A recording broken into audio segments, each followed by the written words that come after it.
എല്ലാവർക്കും നമസ്കാരം. ഒരു പുതിയ വീഡിയോയിലേക്ക് സ്വാഗതം. ഇതിനു മുൻപ് ഞാനൊരു വീഡിയോ ചെയ്തിരുന്നു. ഗ്രൗണ്ട് വാട്ടർ ഡിപ്പാർട്ട്മെന്റ് വീട്ടിൽ വന്നൊരു ബോർവെൽ അടിയുന്നതുമായിട്ട് ബന്ധപ്പെട്ട് ഒരു വീഡിയോ. ആ വീഡിയോയുടെ അവസാനം ഞാൻ പറഞ്ഞിരുന്നു, ആർക്കെങ്കിലും എന്തെങ്കിലും ഡൗട്ട് ഉണ്ട് എങ്കിൽ കമൻറ്റ് ചെയ്താൽ മതി. എങ്ങനെയാണ് ഗ്രൗണ്ട് വാട്ടർ ഡിപ്പാർട്ട്മെന്റ് നമ്മുടെ വീട്ടിൽ വന്ന് ബോർവെൽ അടിക്കുന്നത്, അതിൻ്റെ ചിലവ് എങ്ങനെയാണ് അപേക്ഷിക്കേണ്ടത്. അപ്പോൾ അതുമായിട്ട് ബന്ധപ്പെട്ടൊരു വിശദവിവരങ്ങൾ അടങ്ങിയ ഒരു വീഡിയോ ആണിത്. ആദ്യമായിട്ട് എവിടെയാണ് അപേക്ഷ കൊടുക്കേണ്ടത്? നിങ്ങളുടെ അടുത്തുള്ള ഗ്രൗണ്ട് വാട്ടർ ഡിപ്പാർട്ട്മെന്റിലാണ് അപേക്ഷ കൊടുക്കേണ്ടത്. അതിനായിട്ട് കരമടച്ച രസീതിൻ്റെ കോപ്പിയും ഒരു ആധാർ കാർഡിൻ്റെ കോപ്പിയും 585 രൂപയാണ് അപേക്ഷാ ഫീസ്. ഇപ്പറഞ്ഞ രേഖകളും അപേക്ഷാ ഫീസുമായിട്ട് നമ്മുടെ അടുത്തുള്ള ഗ്രൗണ്ട് വാട്ടർ ഡിപ്പാർട്ട്മെന്റ് ചെല്ലുക, ബോർവെൽ അടിക്കാനാണെന്ന് പറയുക. അപ്പോൾ അവർ ഈ 585 നമുക്ക് ഗൂഗിൾ പേ ആയിട്ട് ചെയ്യാം, അല്ലെങ്കിൽ ചെല്ലാനായിട്ട് അടയ്ക്കാൻ പറ്റും. നമ്മൾ ഈ അപേക്ഷ കൊടുത്തു കഴിഞ്ഞാൽ ഏകദേശം 6 മാസത്തോളം കാലതാമസം വരാം അവർ സ്ഥാനം കാണാനായിട്ട് വരുന്നതിന്. സ്ഥാനം കാണുന്നതിന് നമ്മൾ പ്രത്യേകിച്ച് വേറെ പൈസ ഒന്നും അടയ്ക്കേണ്ടതില്ല.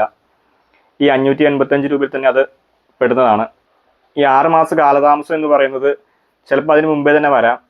അതായത് ഒരു 6 മാസം വരെ താമസിക്കാം എന്ന് മുൻകൂർ പറയുന്നതേ ഉള്ളൂ. ഗ്രൗണ്ട് വാട്ടർ ഡിപ്പാർട്ട്മെന്റിൽ നിന്ന് തന്നെ ഹൈഡ്രോ ജിയോളജിസ്റ്റുമാരാണ് സ്ഥാനം കാണാൻ വേണ്ടി വരുന്നത്. അവരൊന്ന് സ്ഥാനം കണ്ട് എത്ര താഴ്ത്തിയാൽ വെള്ളം കിട്ടും എന്നൊക്കെ അനുസരിച്ച് അവർ കുറ്റി അടിച്ചിട്ട് പോകും. അതിനുശേഷം നമുക്ക് ഈ ഓഫീസിൽ നിന്ന് തന്നെ ഒരു എസ്റ്റിമേറ്റ് അയച്ചു തരും. ഈ എസ്റ്റിമേറ്റിൽ മെയിനായിട്ട് 2 രീതിയിലാണ് പൈസ അടയ്ക്കേണ്ടതിനെ പറ്റി പറയുന്നത്. ഒന്ന്, നമ്മൾ വീട്ടാവശ്യത്തിന് വേണ്ടിയിട്ടുള്ള ബോർവെല്ലും അല്ലാതെ നമുക്ക് കൃഷി ആവശ്യത്തിന് വേണ്ടിയിട്ടുള്ള ബോർവെല്ലും. അത് രണ്ടും 2 എമൗണ്ട് ആണ് ഡ്രില്ലിങ്ങിന് വരുന്നത്. വീട്ടാവശ്യത്തിന് വേണ്ടിയിട്ടുള്ളതിന് 390 രൂപയാണ് ഒരു മീറ്ററിന് വരുന്നത്, ഡ്രില്ലിംഗ് ചാർജ് മാത്രം. കൃഷി ആവശ്യത്തിന് വേണ്ടിയിട്ടുള്ളതിന് 390 പകുതിയാണ് ഡ്രില്ലിംഗ് ചാർജ് വരുന്നത്. കൃഷി ആവശ്യത്തിനാണ് ബോർവെൽ അടിക്കുന്നതെങ്കിൽ നമ്മൾ ചെറുകിട നാമമാത്ര കർഷകൻ എന്ന സർട്ടിഫിക്കറ്റ് കൃഷി ഓഫീസറിൽ നിന്ന് മേടിക്കണം. എന്നാൽ മാത്രമേ ഈ പൈസയിൽ കുറവ് വരത്തുള്ളൂ. കേസിംഗ് പൈപ്പിൻ്റെ വിലയെല്ലാം സെയിം തന്നെയാണ്, അതിൽ വ്യത്യാസമൊന്നും വരുന്നില്ല. അതിന് 670.1 മീറ്ററിന് ചാർജ് ചെയ്യുന്നത്. അവിടെ നിന്ന് ഈ അയച്ചു തരുന്ന എസ്റ്റിമേറ്റ് എമൗണ്ട് നമ്മൾ മുൻകൂറായിട്ട് ചെല്ലാനായിട്ട് അടയ്ക്കണം. ചെല്ലാനായിട്ട് അടച്ചു കഴിഞ്ഞിട്ട് ആ റെസിപ്റ്റ് കൊണ്ടുപോയി നമ്മൾ ആ ഓഫീസിൽ കൊടുക്കണം.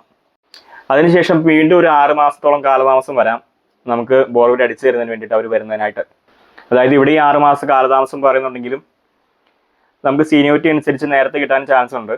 അതായത് നമ്മൾ അപേക്ഷ കൊടുത്തു കഴിഞ്ഞ് ഏകദേശം 1 വർഷത്തോളം കാലതാമസം വരാം നമുക്ക് ബോർവെൽ അടിച്ച് കിട്ടാനായിട്ട്. ഇവിടുത്തെ അതായത് എനിക്ക് ബോർവെൽ അടിച്ചു തന്നപ്പം 5 ഇഞ്ചിൻ്റെ വലുപ്പത്തിലാണ് ബോർവെൽ അടിച്ച് കിട്ടിയത്.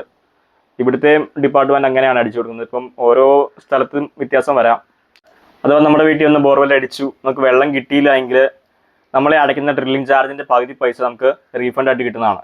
അതുപോലെ നമ്മൾ എസ്റ്റിമേറ്റ് എമൗണ്ട് അടച്ച പൈസ അത്രയും തന്നെ താത്തേണ്ടി വന്നില്ല നമുക്ക് ബോർവെൽ അടിച്ചപ്പോൾ. അതിന് മുമ്പ് വെള്ളം കിട്ടിയെങ്കിൽ എക്സ്ട്രാ അടച്ച പൈസ നമുക്ക് റീഫണ്ട് ആയിട്ട് കിട്ടുന്നതായിരിക്കും. അതായത് 150 മീറ്റർ താത്താനുള്ള പൈസയാണ് നമ്മൾ മുൻകൂറായിട്ട് അടച്ചേക്കുന്നത്.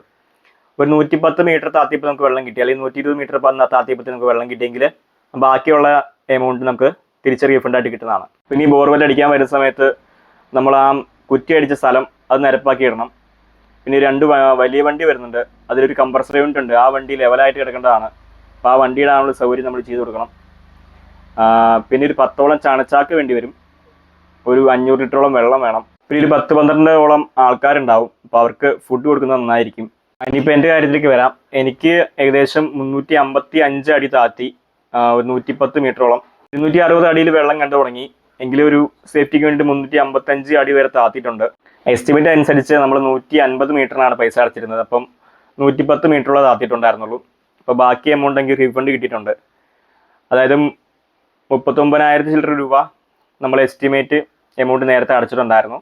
അപ്പോൾ അത്ര ആയിട്ടില്ല. എനിക്കൊരു 3,000 രൂപ റീഫണ്ടായിട്ട് കിട്ടിയിട്ടുണ്ടായിരുന്നു. പിന്നെ കുറച്ച് ആളുകൾ ചോദിച്ചൊരു സംശയമായിരുന്നു, മോട്ടർ വെച്ച് തരുമോയെന്ന്. ഗ്രൗണ്ട് വാട്ടർ ഡിപ്പാർട്ട്മെൻറ്റ് നിലവിൽ മോട്ടർ വെച്ച് തരത്തില്ല. മോട്ടർ നമ്മൾ തന്നെ പിന്നെ ആരെങ്കിലും കൊണ്ട് വെപ്പിക്കണം. അവർ ബോർവെൽ അടിച്ച് ഒരു 1-2 തവണ വാഷ് ചെയ്ത് എൻഡ് ഗ്യാപ്പ് വെച്ച് പോകത്തേ ഉള്ളൂ.